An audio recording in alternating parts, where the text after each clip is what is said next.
Bienvenidos un viernes más al webinar de IAB Spain. Mi nombre es Belén Vila y hoy tengo el placer de presentaros la temática de nuestro asociado Sami Road, que nos plantea un debate muy interesante entre dos disciplinas: creatividad versus data. ¿Conviven ambas disciplinas? ¿Es una excluyente de la otra? Pues bueno, para dar respuesta a estos interrogantes y a muchos más, contamos hoy con grandes expertos en ambos campos y que paso ya a presentaros, ¿vale? Contamos con Sergio Villarrubia, que es director creativo ejecutivo en Dogma, con Paula Irigaray, Head of Insights en Sami Alliance, Francisco Porras, director general en The Laundry, David Palacios, Global Comms and PR Manager en RON Diplomático, y con Quique Arranz, Head of Sales en Sami Alliance. Bienvenidos a los cinco. Es un placer contar con vosotros en la jornada, en el debate de hoy. Y antes de daros paso, permitidme informar a la audiencia que además de estos interrogantes que nos planteábamos, vais a dar respuesta también a las preguntas que tenga la audiencia y que para ello, por favor, la audiencia utilice el botón de preguntas y respuestas, que es mucho más fácil para vosotros gestionar. Y sin más demora, lo interesante es vuestro debate, vuestras preguntas de hoy. Gracias nuevamente y ya, Quique, os damos paso. Gracias. Fenomenal, muy bien. Buenos días a todos. Muchísimas gracias, Belén, por la fantástica introducción y gracias a la IAB por este espacio, por esta oportunidad para poder hablar con todos los que estáis al otro lado de la pantalla. Muchas gracias a todos los asistentes que os estáis uniendo, que ya sois un montón. Así que, bueno, si os parece, vamos a empezar y voy a ir empezando con una breve introducción muy rápida en este debate de rabiosísima actualidad que tenemos ahora encima de la mesa, ¿no? Como ha comentado Belén, cómo conviven marketing de inteligencia y creatividad, esos datos con esos procesos creativos, ¿no? ¿Son excluyentes? ¿Conviven? ¿Cómo coordinamos la inteligencia y la creatividad para generar un proceso creativo, disruptivo y diferencial? Hoy nos acompaña del equipo de Sami Alliance Francisco Porras, que es director general de The Laundry, con una trayectoria increíble, estando en los últimos 7 años al frente de la agencia Weber Sandwick en España. Hola, Francisco, buenos días. Perdón, que no había puesto el micro. ¿Qué tal? ¿Cómo estáis? Buenos días. Los nervios del directo, Francisco, no te preocupes. También está con nosotros Paula Irigaray, Head of Insights de Sami Alliance, con 10 años de experiencia en investigación y detección de Consumer Insights. Hola, Paula, buenos días. Hola, buenos días. Contamos con la presencia de Sergio Villarrubia, director creativo ejecutivo de Dogma, parte de Sami Alliance, quien ha participado y ha sido galardonado en diferentes festivales internacionales como el Sol, Cannes, Clio Awards, The One Show, bueno, y una lista incontable. Sergio, gracias por estar aquí. Un placer, Quique. Y además, y por último, tenemos también a David Palacios Jaramillo, Global Marketing and Communications en RON Diplomático, experto en marketing y comunicación, con una dilatadísima experiencia en brand management, PR y comunicación. Buenos días, David. Muy buenos días a todos. Un placer. Gracias a todos. Vamos a empezar, si os parece. Vosotros mejor que nadie y, por supuesto, mejor que yo, conocéis cómo es un proceso creativo, conocéis cómo intervienen los elementos, los datos, si es la intuición, si es el dato y la intuición y la creatividad. Sergio, la primera pregunta para ti, preparado, micro abierto. Oye, a día de hoy, ¿contemplas empezar un ejercicio creativo sin contar con un análisis previo que de algún modo te marque una dirección hacia dónde trabajar? Y ese proceso creativo, ¿cómo funciona dentro de una campaña?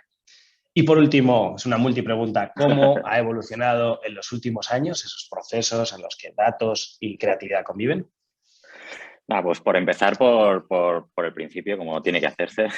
Sí, yo considero que la investigación es algo fundamental en nuestro mundo. Al final no tenemos que olvidar que las ideas que creamos tienen un objetivo, tienen que cumplir unos objetivos de comunicación, de leads, de venta. Pocas marcas, si no ninguna, puede permitirse el dar un salto sin saber muy bien qué se va a encontrar al otro lado. Y creo que ahí es donde precisamente tiene el mayor valor la investigación. No es el único, obviamente, no solo en el inicio del proceso creativo la investigación tiene su cabida, sino que es recomendable que acompañe la data todo el proceso a los creativos y nos vaya dando más información, nos ayude a afinar un poco más el tiro, a llegar mejor a nuestra audiencia. Al final también, bueno, estamos en un mundo actual en el que la relación de la audiencia con todos los soportes, con los medios que hay a su alrededor, es cada vez más compleja, más rica. Toda esa data que tenemos, que cada vez es más, bueno, para los creativos al menos, es un placer poder tener en algunos casos toda esa información de la gente a la que nos vamos a ir a dirigir. Es mucho más fácil poder dar en la tecla. Y así dentro de un poco ya cogiendo las otras dos preguntas que hacías, ¿ha cambiado mucho el proceso creativo y cómo es? Yo creo que precisamente donde más ha cambiado es en ese inicio, en equipos como el de Paula, que nos hacen ese análisis de los datos, de esa ingente cantidad de datos que hay, que al final son los mismos para todos, pero son ellos, esa parte humana de los equipos de data los que dan ese valor.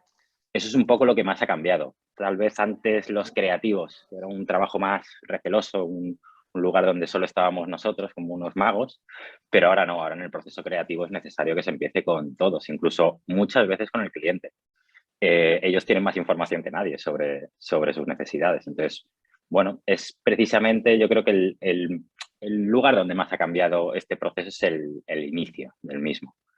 Pero bueno, siempre además al final está esa parte un poco que tiene toda creatividad de esto, por mucha ayuda también que tengamos de data, siempre está ese salto final, ese pequeño gap que bueno, hay que confiar un poco, ese pálpito de corazón que siempre al final es algo que también viene de alguna forma del data, de ese conocimiento que tenemos también los creativos de la audiencia, de qué se está haciendo alrededor del mundo.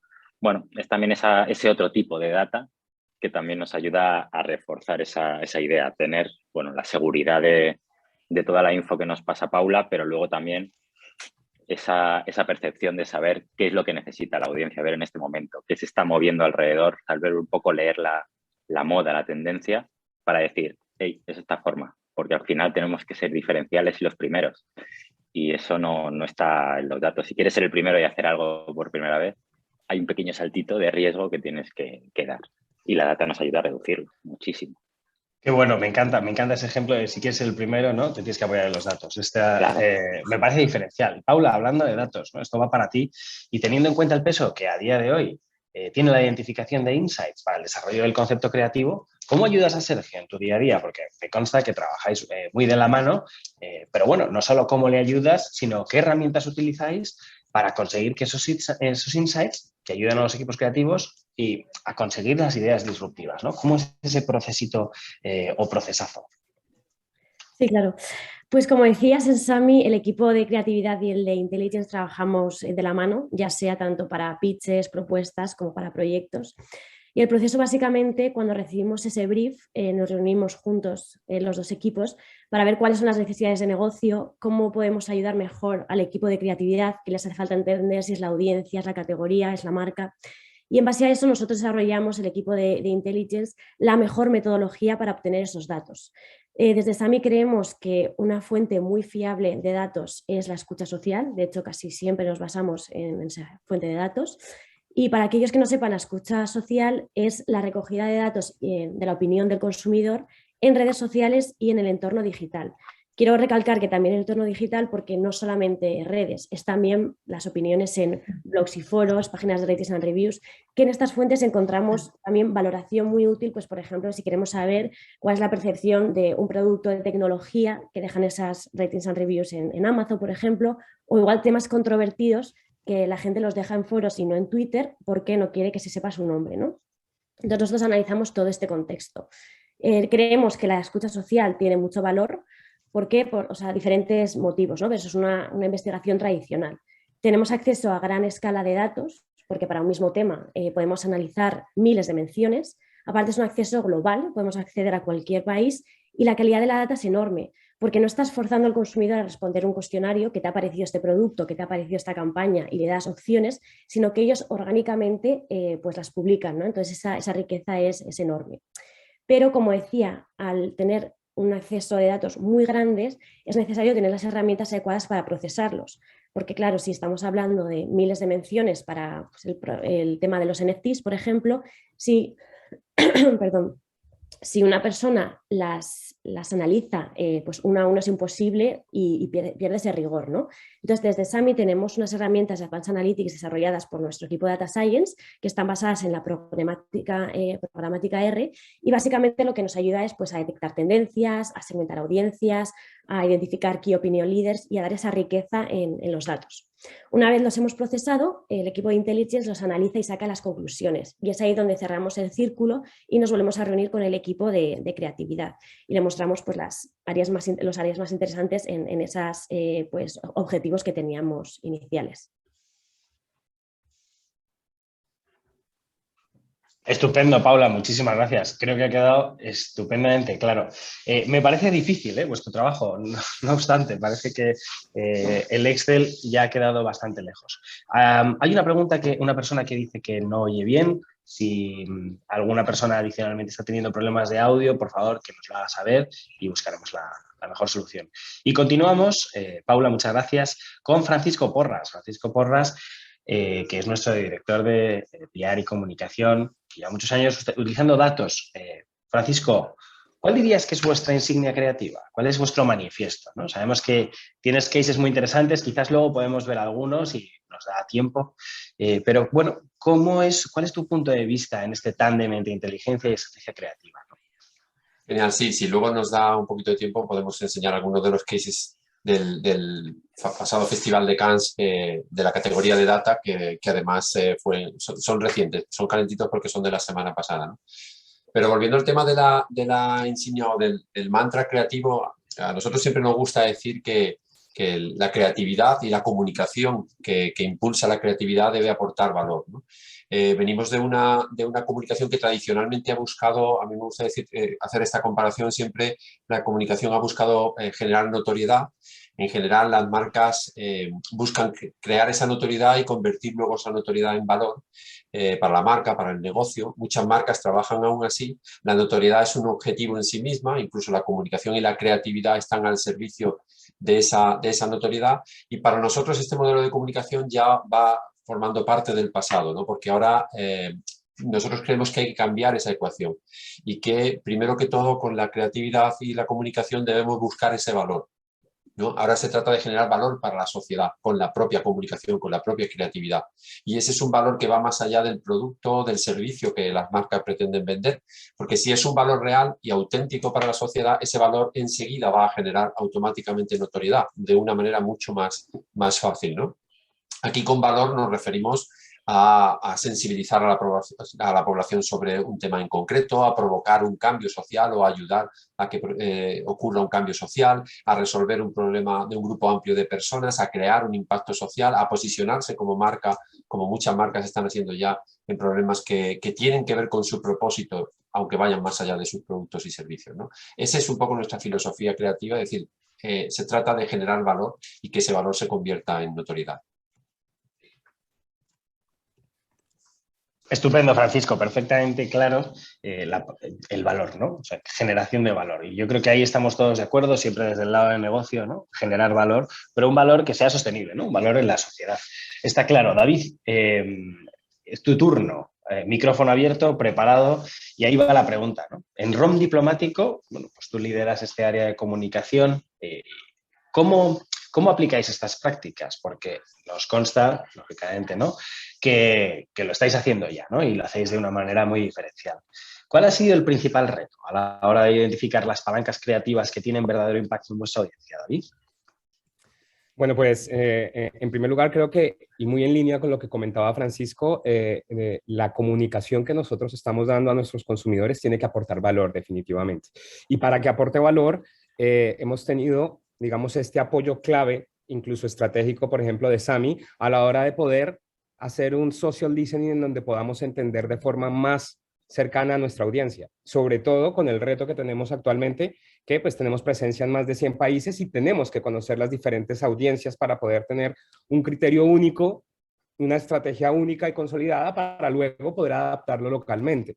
Entonces, de esta forma, podemos analizar cuáles son esos mensajes y cuáles son esas tendencias que los consumidores están buscando para trasladarlo, ¿no?, en actividades y en acciones de comunicación que aporten valor, no solamente ya a nuestros consumidores, sino también a los medios de comunicación. Como marcas tenemos que ser conscientes que esa reputación nos la va a apoyar los diferentes medios de comunicación y más aún tenemos que dar valor a estos medios de comunicación con mensajes que realmente aporten a la sociedad, como decía Francisco. Y uno de los grandes ejemplos que estamos viendo, también gracias a ese social listening, es cómo la audiencia y el consumidor actualmente está buscando marcas éticas, marcas comprometidas y marcas que tengan, ¿no?, una huella de sostenibilidad importante. Esta tendencia la estamos analizando gracias a esta escucha social y con eso podemos dar mensajes de valor que realmente aporten a los consumidores y aporten a nuestras plataformas en medios de comunicación que son los que van a transmitir ese mensaje al consumidor. Por tal razón, yo creo que es indispensable unir toda esa información que nosotros tenemos para luego tener un concepto creativo que tenga mucho más sentido. Los insights, al fin y al cabo, nos van a ayudar también no solamente a identificar esos mensajes de la audiencia, sino también a innovar. Creo que hay un tema muy interesante y es que creatividad e innovación van muy de la mano. La creatividad la vemos desde una perspectiva más de estas ideas rompedoras o disruptivas, pero luego a la hora de innovar, al apoyarnos en esos datos, podemos realmente materializar y poner en marcha un producto o un servicio que realmente va a ser diferencial y va a tener un impacto positivo en nuestros consumidores. Esto a nivel global pues es más complejo, pero gracias a estas herramientas podemos conseguir acercarnos lo máximo posible a esas necesidades y a eso que busca nuestro consumidor en cada uno de los países, por ejemplo.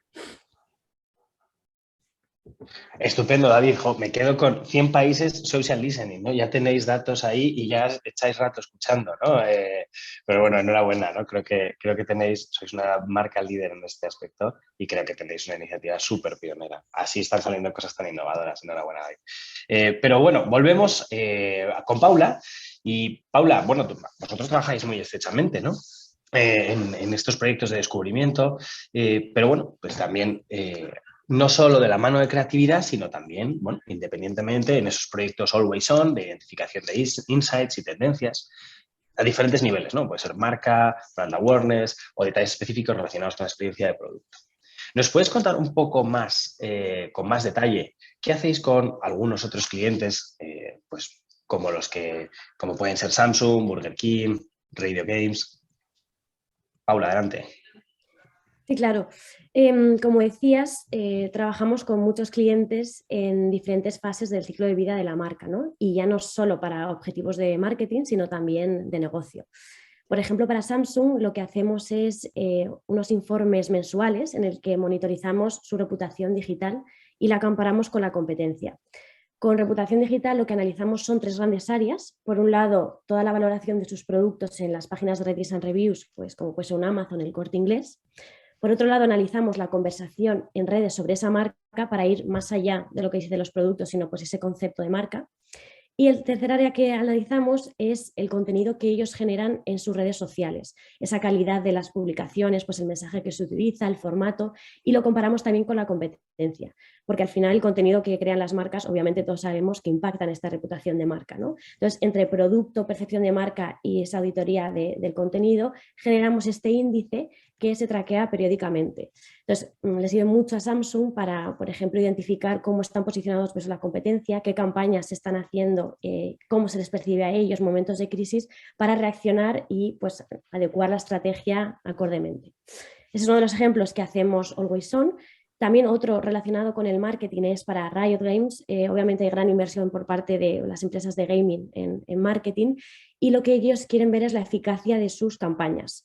Por eficacia no me refiero al rendimiento que tiene en cuanto a pues, la información que sean los clippings, ¿no? Como el reach o interacciones, sino más allá, que es cada vez lo que las empresas y las marcas les importa, ¿no? Que es que se habla de ellos. Entonces, analizamos la conversación de esas campañas.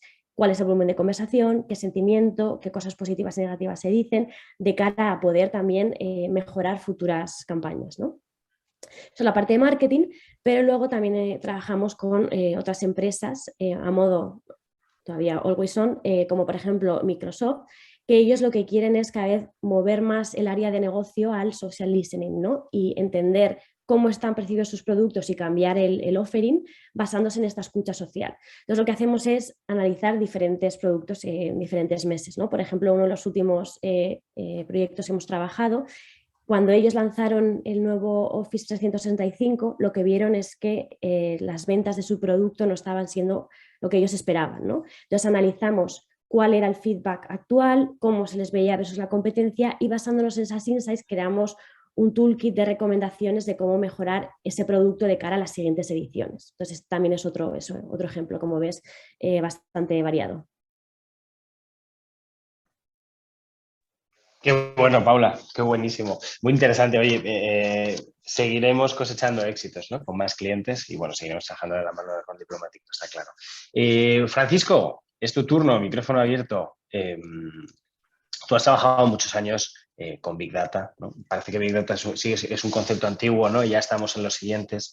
Pero bueno, datos masivos aplicados a la comunicación, ¿no? Este podría ser el tema. ¿Cómo crees que se puede usar estos datos masivos en comunicación para la creatividad comunicativa?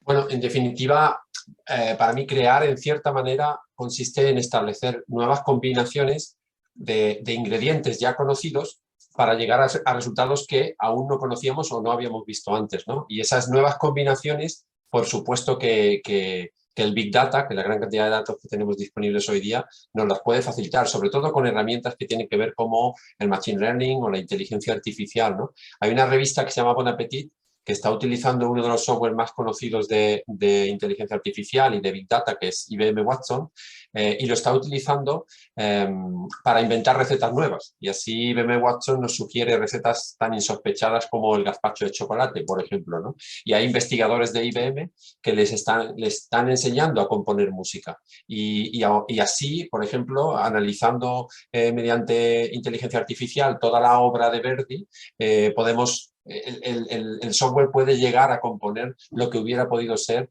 la próxima ópera de Verdi, ¿no? O ING en Holanda hizo un case que fue The Next Rembrandt, que es como con un software de reconocimiento facial analizaron toda la obra de retratos de Rembrandt y pudieron llegar a definir cómo hubiera sido el siguiente cuadro de Rembrandt, ¿no? Es decir, se puede utilizar el dato, se puede utilizar la tecnología, la inteligencia artificial para generar nuevas combinaciones, nuevas ideas creativas, ¿no? Pues yo creo que este debate o supuesta batalla entre los datos y la creatividad en realidad es una batalla forzada, ¿no? Yo creo que para mí los datos son un facilitador de la creatividad y en el Festival de Cannes desde hace 4 o 5 años creo ya hay toda una categoría dedicada al dato, al uso de los datos en comunicación y hay una subcategoría dentro de esta que se llama Data Enhancing Creativity, ¿no? De cómo el dato puede reforzar esa creatividad.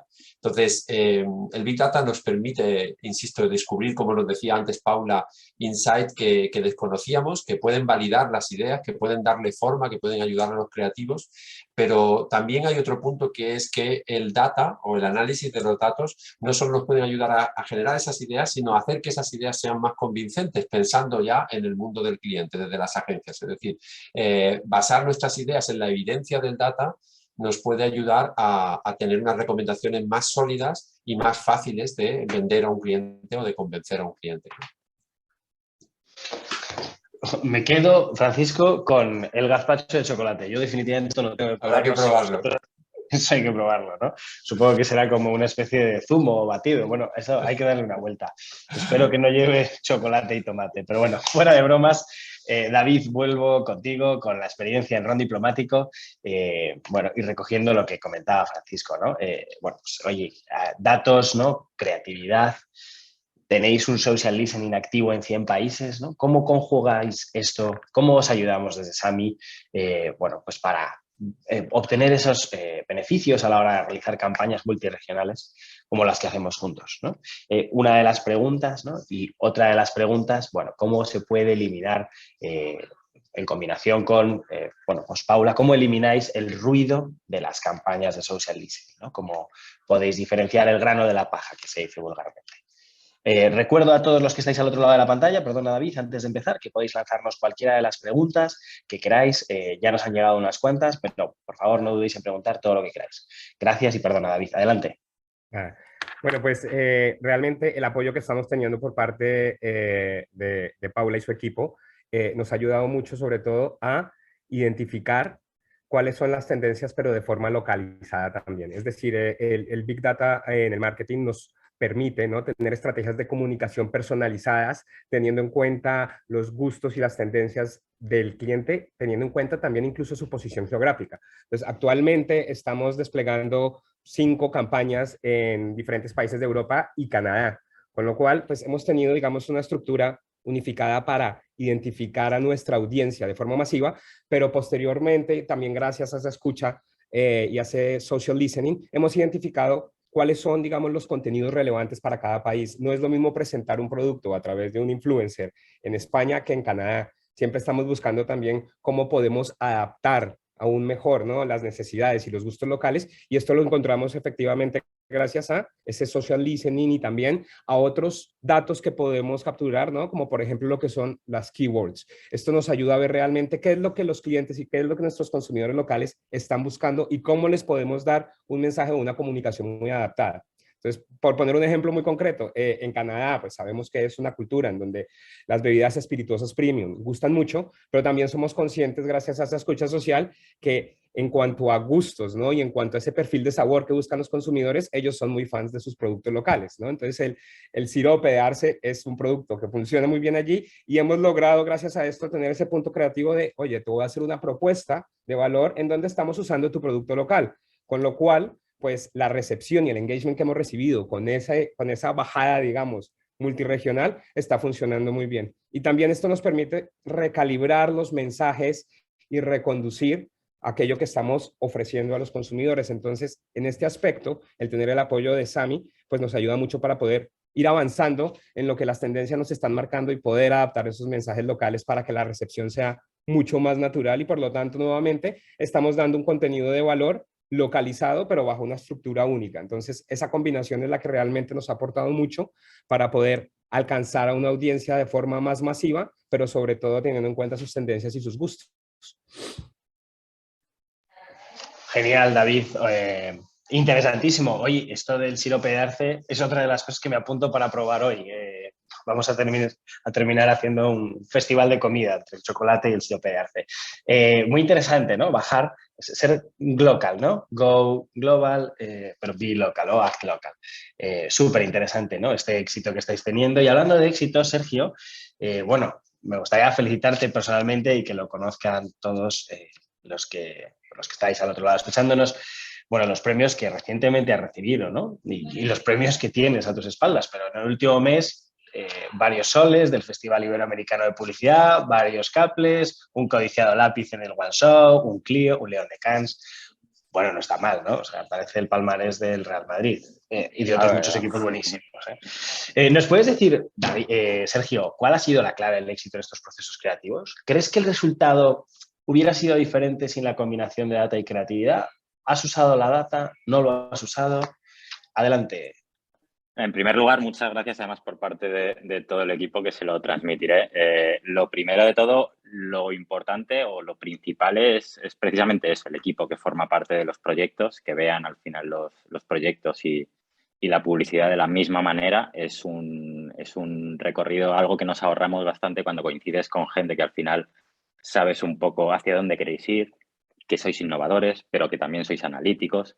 Es cuando se consiguen ideas un poco de este tipo, donde la data precisamente ha tenido bastante peso. Esto en concreto es una idea que pensamos para la asociación CRIS contra el cáncer, asociación que trata sobre el cáncer infantil, pero también sobre el cáncer en adolescentes, que es un público que gracias a la data descubrimos que están catalogados dentro del infantil, pero las campañas que tenemos todos en mente y que podemos recordar de medios masivos como la televisión, siempre vemos a niños muy jovencitos, muy pequeños, muy chiquitillos. Nunca tenemos esa visibilidad, nunca tienen esa voz los adolescentes en este tipo de campañas.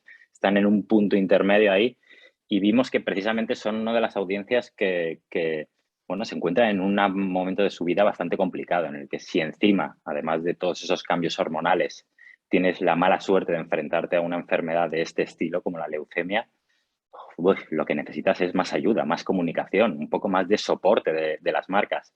Y es un poco precisamente también un poco recogiendo lo que antes decía David, de cómo podemos hacer ideas que vayan más allá de nuestra propia marca y que cambien la vida de alguien o que cambien el día a día entreteniéndoles, no tiene que ser siempre salvar el mundo, pero ser relevantes, más allá de nuestro producto. Es decir, oye, ¿cómo conseguimos tener un punto de protagonismo en su vida más allá del consumo del producto? Y ahí es donde encontramos precisamente eso, un grupo de población que no estaba siendo el centro de nadie en concreto, ninguna ONG les hablaba, necesitaban un poco ese apoyo. Y bueno, gracias a la data encontramos este problema y rápidamente la solución, los videojuegos. Como tú antes decías, bueno, el mundo de los videojuegos también es un campo enorme que, aparte de darnos muchos datos y seguir diciéndonos cómo es la gente que está jugando a estos videojuegos, por la cantidad de interacciones que hay hoy en día en estos soportes, al final es un medio que se ha utilizado poco como una herramienta de storytelling. Al final, bueno, los videojuegos transmiten historias, transmiten fábulas, igual que los cortos, las películas. Es una fórmula más de transmisión de historias, solo que es mucho más complejo la relación que tienen con este soporte. Entonces, bueno, lo que hicimos básicamente fue traducir una enfermedad a un videojuego. Cogimos un videojuego muy famoso por su violencia además, y que nos venía muy bien para hablar de una enfermedad que es muy violenta dentro del cuerpo de las personas a las que afecta. Es una enfermedad que al final no es que te mate la enfermedad, te mata un resfriado, un hongo que coges, al final te va debilitando. Entonces, una enfermedad de este estilo, lo que te digo, buscamos un videojuego que fuese un icono de violencia, de tiros, también para conseguir ese impacto de comunicación. Es decir, cuando haces una campaña de ONG siempre hemos visto ese tono un poco más emocional. Siempre, bueno, este es un público que nos permitía salirnos de lo habitual para ser innovadores, para hablar de otra forma de una enfermedad. Se puede concienciar también desde la crudeza. La Dirección General de Tráfico es el mayor ejemplo. Siempre ha cogido unos tonos que en 10 segundos te dejan marcados durante 2 minutos en la parrilla televisiva. Y es una fórmula que funciona, es efectiva. Simplemente hay que encontrar el público y el lugar donde tiene sentido hablar en estos términos. Entonces, los videojuegos era el lugar perfecto. Tradujimos la enfermedad a los malos de los videojuegos. Los malos del videojuego que cogimos se comportaban exactamente igual que la enfermedad. De forma que los jóvenes, cuando estaban jugando, entendían esta enfermedad, veían lo cruel que es esta enfermedad con el cuerpo de las personas que la sufren, y de esta forma favorecíamos un poco la colaboración a través de las microdonaciones, que es algo muy habitual en Twitch. Veíamos esta forma de, bueno, igual no hay grandes donaciones, pero también este gran volumen de pequeñas donaciones es significante. Es un poco también lo que establecimos, la fórmula de colaboración que establecimos con ellos, de una vez ya has jugado al videojuego, lo has entendido, has podido vivir lo que vive una persona, más o menos, obviamente, que está en esta situación, directamente ya te animaba de una forma natural, como ellos hacen, colaborar en esta lucha, favorecer un poco el cambio. Y ya cogiendo la última pregunta que hacía de ¿podría con data incluso haber mejorado? Yo siempre creo que somos un poco, nunca tenemos suficiente la gente que trabaja en comunicación, de siempre cuando haces una cosa la analizas y dices, podría haber sido mejor aquí, aquí, aquí. Eso es genial, al final somos inquietos, estamos aquí siempre activos, siempre pensando que es un work in progress infinito nuestro trabajo. Y sí, podría haber sido mucho mejor por ejemplo, en la amplificación. Al final, cuando conoces mucho más a la audiencia y ves cómo se comportan ante campañas, tienes muchas más información y se te ocurren muchas más cosas que podrías haber hecho. Pero bueno, lo que te digo, hasta la mejor campaña del mundo, seguro que preguntas a la gente que participó y dicen, sí, podría haber sido mejor. Siempre hay alguna forma de mejorar. Pero sin duda, aquí el data dio su valor, demostró su valor añadido, descubriendo ese insight, guiándonos por el camino que teníamos que ir, el tono incluso que teníamos que coger. Y al final ahí está un poco el resultado de esos premios, es un poco la consecuencia del buen trabajo de muchos equipos. Estupendo, Sergio. Brutal este tema de los videojuegos. Hoy leía que el primer gamer es del 2008, o sea que ya ha llovido mucho desde entonces y todavía no estamos explotando bien toda la potencia de los videojuegos. Un dato muy curioso que salía ayer. La mitad de la población mundial ya juega diariamente. De una u otra forma, con aplicaciones o videojuegos, la mitad de la población mundial. Algo que ayer Bueno. leí y dije, cuidado. Es relevante, desde luego. Yo no estoy ahí, pero bueno, está la otra mitad, o sea que no pasa nada. Vamos con un tema también brutal, de gran actualidad, ¿no? Pero que no deja de sorprendernos por sus datos, que es el metaverso. No queda duda de que este es el año del metaverso, ¿no? Hay un hype con este tema, todo el mundo está interesado, pero hay un reciente estudio desde SAMI que hemos sacado que el 80% en España tiene una intención bastante baja de entrar en el metaverso, ¿no? Paula, ¿cómo lo ves? ¿Cuáles son los principales retos de los equipos de inteligencia en el metaverso para enfrentarse a esta casuística? Pues yo veo dos grandes desafíos. Uno es el acceso a esos datos y el segundo, tener las herramientas para analizarlos una vez podamos tener acceso. Con el acceso a los datos me refiero que vamos a depender de las leyes de privacidad de cada uno de ellos. Sabemos que hay diferentes tipos de metaverso, pues están metaversos centralizados, como puede ser un Meta, en el que las compañías desarrolladoras tienen todo el control de esos datos, entonces dependerá de ellos qué información nos dan, como en el caso ahora de las redes sociales, ¿no? Vemos que Twitter está mucho más abierta y podemos obtener muchos más datos que un Facebook o un Instagram. Entonces también ahí dependeremos de lo que ellos nos dicten. Y luego están también las descentralizadas como un sandbox, que ahí sí que es los usuarios quien tienen el control, entonces igual ahí tenemos un poco más de libertad, pero bueno, ya se verá estas leyes. Y luego, como decía, la segunda parte es tener las herramientas. Actualmente no hay herramientas que puedan leer estos datos, no hay herramientas que lean los datos real time, pero real time me refiero no solamente al texto, a los comentarios que podemos dejar cuando estamos interactuando, sino también de sonido, porque gran valor de lo que sucede en el metaverso son el sonido, ¿no? Como este mundo real que tenemos en la actualidad. Entonces, para mí me parecen estos dos grandes desafíos, ver qué tipo de acceso nos van a dar y luego que se desarrollen las herramientas para poder tener acceso a estos datos. Entonces, todavía hay un poco de trabajo. Está claro, está claro.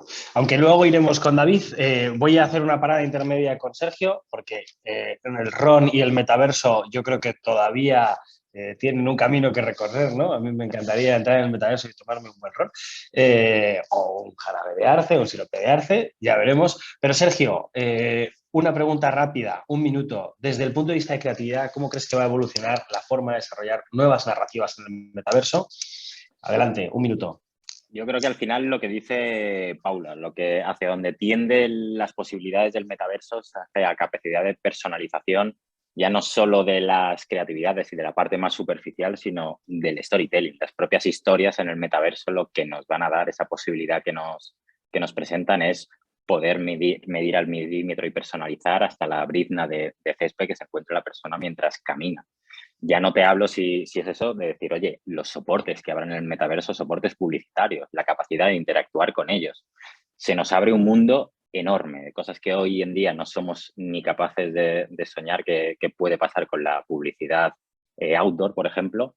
En el metaverso, pues ya el outdoor se va a comportar como un banner digital y lo que te digo, la propia experiencia del metaverso será ad hoc a cada persona que entre. Cuando entres tú, Quique, será totalmente distinta a la mía, totalmente distinta a la de Paula.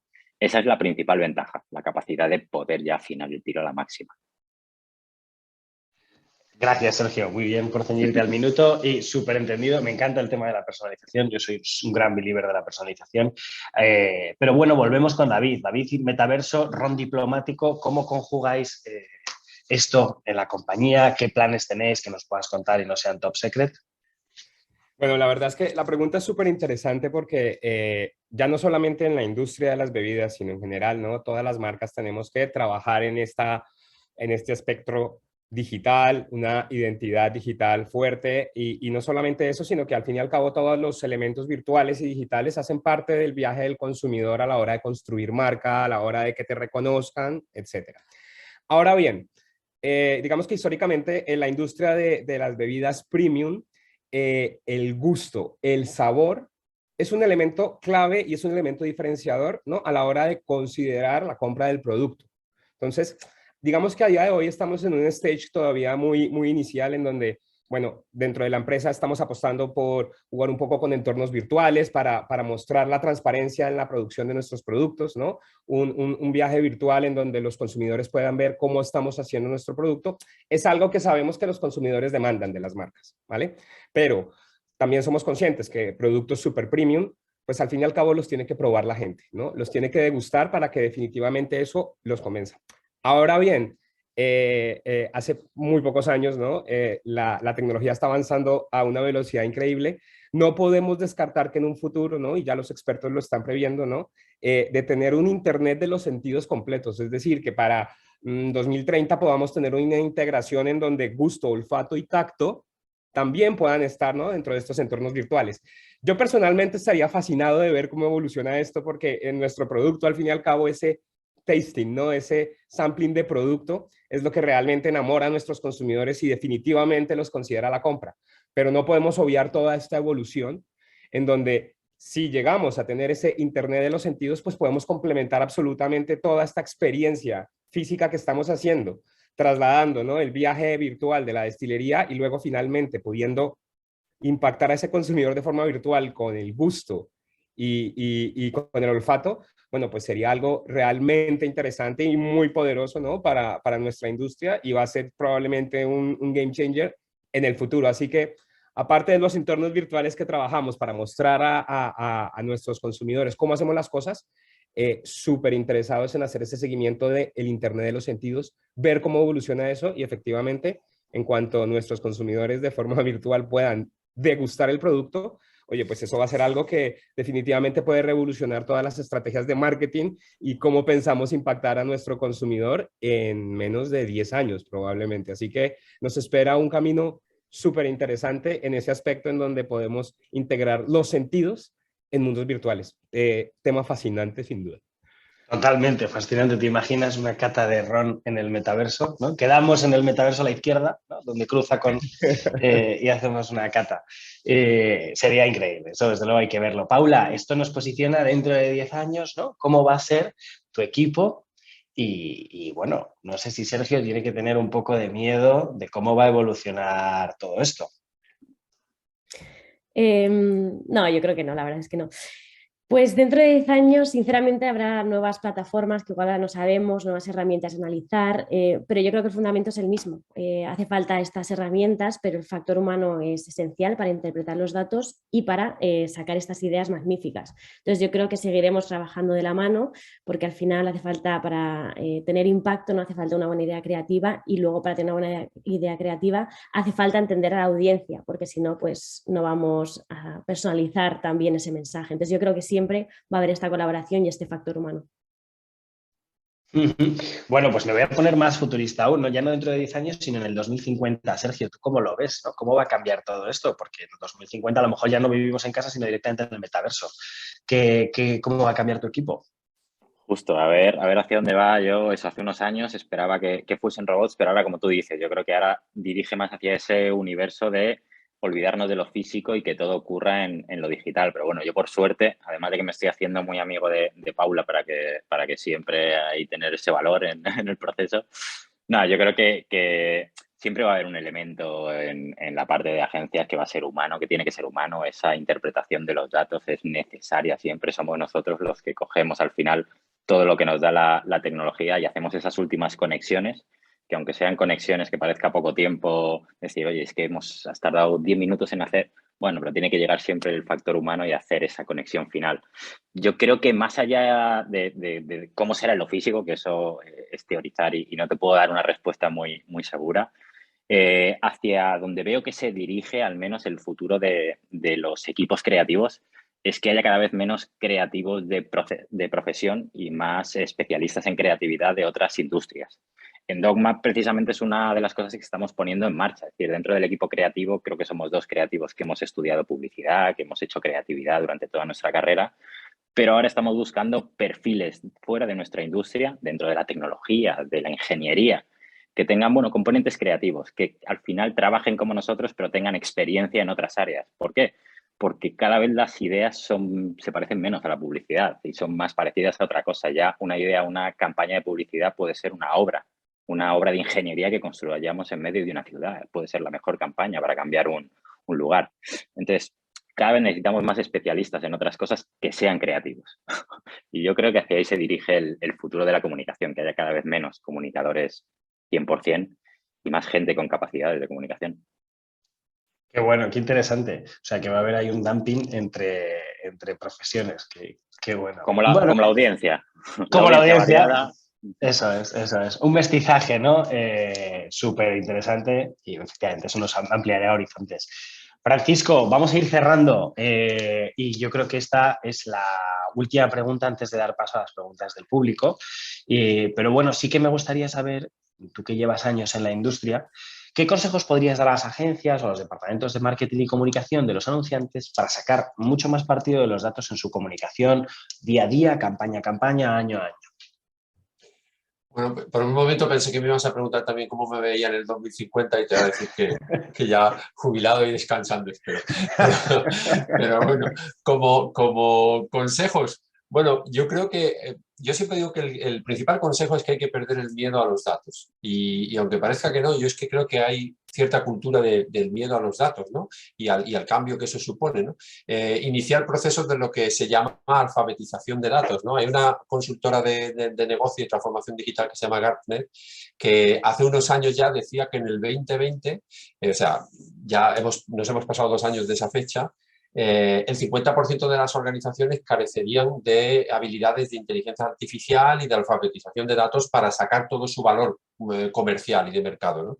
Y es verdad que a medida que el mercado, el entorno, la comunicación, todo se transforma en data driven, las compañías que no tengan esta mentalidad o esta cultura de alfabetización de datos, pues van a perder bastante valor comercial, ¿no? Es decir, ser curiosos, y es algo que, por ejemplo, nosotros en Dilondri pues lo hacemos y el equipo pues estamos obsesionados con entender, con estar atentos a esas tendencias y a esos casos de éxito basados en datos que hay en los festivales, tratar de estar al día de las herramientas de analítica y por eso nos relacionamos también mucho con el equipo de Paula, de herramientas que hay de visualización de datos, porque muchas veces también lo interesante es cómo visualizamos o cómo transmitimos o comunicamos esos datos. Y en el caso de las empresas, de nuestros clientes, lo que siempre buscamos también es que los departamentos de comunicación tengan acceso a los datos que se generan con el negocio de esa empresa lleguen al departamento de comunicación, porque desde los departamentos de comunicación se puede trabajar mucho también con esos datos.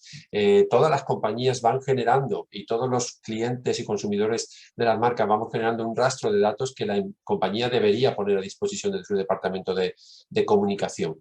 Y también deben llevar a ese equipo de comunicación interna, por ejemplo, los datos de los empleados, de los colaboradores de la compañía, que son sus principales embajadores de marca y que también generan con el consumo de información y de comunicación interna, generan muchísimos datos, ¿no? Entonces, para mí, perder el miedo a los datos, ser curioso y estar interesado en esta tendencia que ya es imparable, ¿no?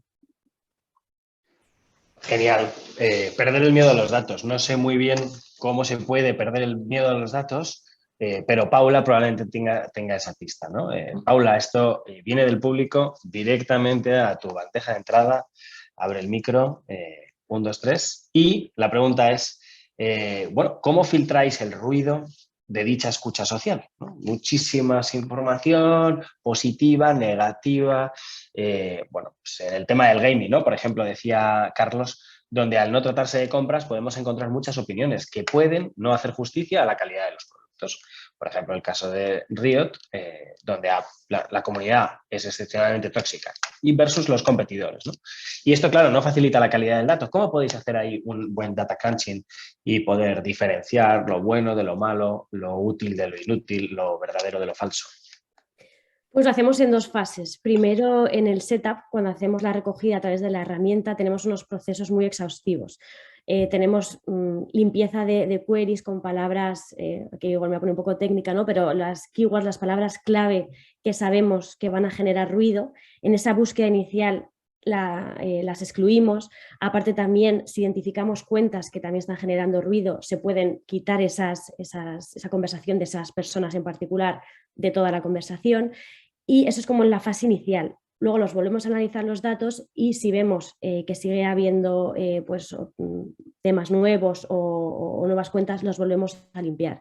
Y después de ello, cuando estamos contentos, gracias a estas Advanced Analytics que tenemos nuestro propio algoritmo de sentimiento, porque hay muchas veces que las mismas herramientas muestran el sentimiento, no sabe captar la ironía o el sarcasmo, y con estas herramientas somos capaces de tanto clasificarlo de manera correcta como identificar temas, y si vemos pues eso, que igual hay algún tema que está desvirtuando esa percepción de marca, lo quitamos también. Entonces, primero hay un gran proceso para la descarga de los datos para que sean limpios, y luego cuando ya estamos contentos con esos datos, con las soluciones Advanced Analytics hacemos otro doble filtro para el sentimiento y para la segmentación de temáticas. No sé si... Claro.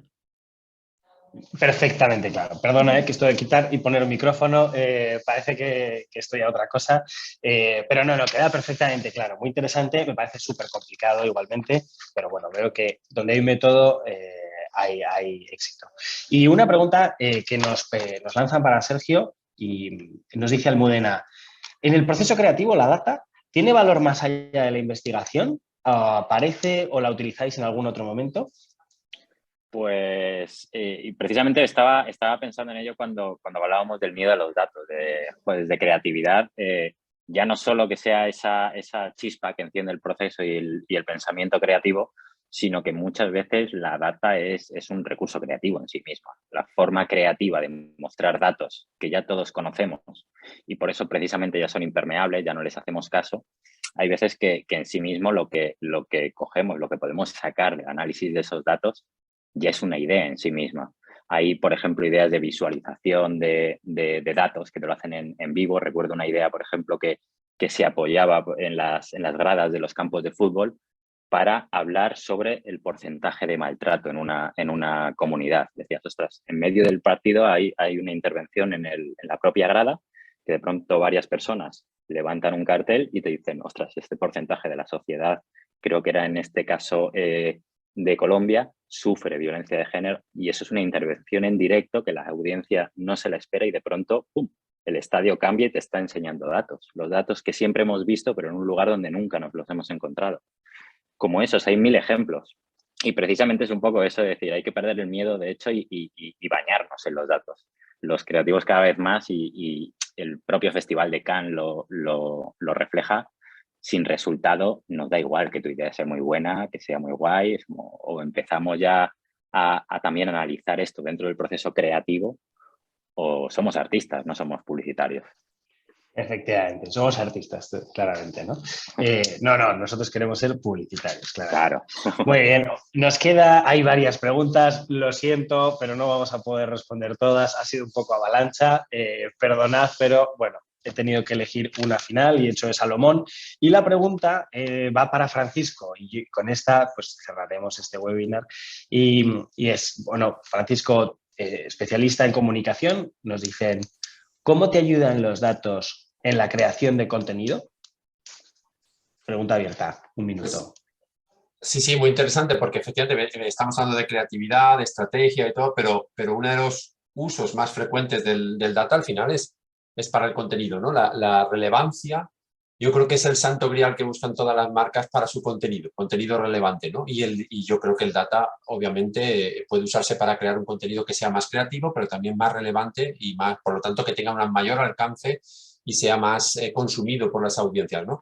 Aquí los medios de comunicación nos llevan enseñando desde hace tiempo cómo usar los datos. Está el periodismo de datos bastante desarrollado, y que con la pandemia hemos visto cómo hay casos perfectos de medios de comunicación que están haciendo un buen periodismo de datos, ¿no? Yo creo que los datos con frecuencia son un ingrediente fundamental para la construcción de una historia. Nosotros en comunicación, en relaciones públicas, nos dedicamos a construir historias. Y hay una técnica que es el storytelling, basada en datos, cuya eficacia en la comunicación está perfectamente y ampliamente demostrada, ¿no? La planificación estratégica, que es la parte de estrategia que se basa en datos para conocer bien la audiencia y lo que le va a interesar, luego concebir la historia desde el principio, porque mucha gente dice, bueno, vamos a entrar a analizar datos y cuando tengamos los datos ya sacamos... No, yo creo que desde el principio tienes que tener claro qué historia quieres contar. Otra cosa es la forma definitiva que vaya a tener esa historia, etcétera, pero partir desde la concepción inicial de la historia, localizar esas fuentes de datos, recopilarlo, limpiarlas y ordenarlas, como decía antes Paula, quitando ese ruido, analizar y a partir de ahí sacar insights que te ayuden a redactar esa historia. Y también muy importante, a humanizarla. Buscar en los datos también esa humanización y darle ese formato visual. Terminar con la guinda, que es de qué forma damos esa visualización a esta historia y a esos datos. Constituyen esas fases del storytelling basado en data, esas 5 o 6 fases del storytelling basado en data, que es lo que nosotros usamos en Dilodri para construir historias cada vez más relevantes. Genial, Francisco, muchísimas gracias. Bueno, no quiero pasarme de hora. Muchísimas gracias a los 4, a Francisco, Paula, Sergio, David, por vuestras brillantes intervenciones. Yo creo que ha sido súper interesante y así nos lo están poniendo por el chat, así que muchísimas gracias. Muchísimas gracias también a Belén y a la IAB por acogernos en este webinar y muchísimas gracias a todos los que estáis al otro lado en el hiperespacio, en el metaverso, que nos estáis escuchando y que nos habéis atendido durante todo este tiempo. Así que muchísimas gracias a todos y, bueno, por nuestra parte esperamos volver a veros ya podéis encontrarnos por las redes. Gracias a todos. Gracias. Hasta luego, gracias.